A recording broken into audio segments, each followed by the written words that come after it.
So now we'll see the installation of Power BI desktop step-by-step process.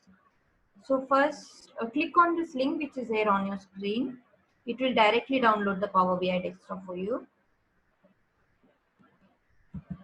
So once you have clicked on that link, you can select the language in which you want to install the Power BI, and then you can click on the download button.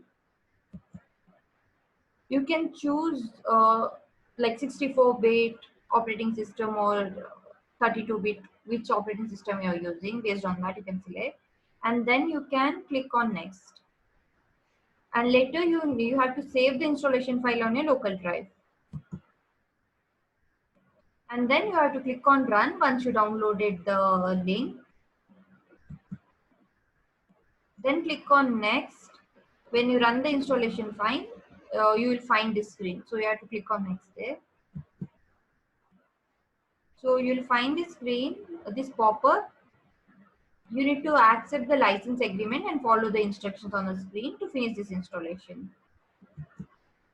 And when the Power BI is installed, it launches a welcome screen.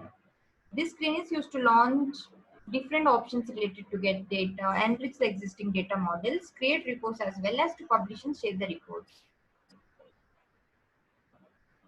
You can click on sign in or try for free, or just click on the close button on this, and you will find this screen where you can get the data from the different sources and start your first project on Power BI.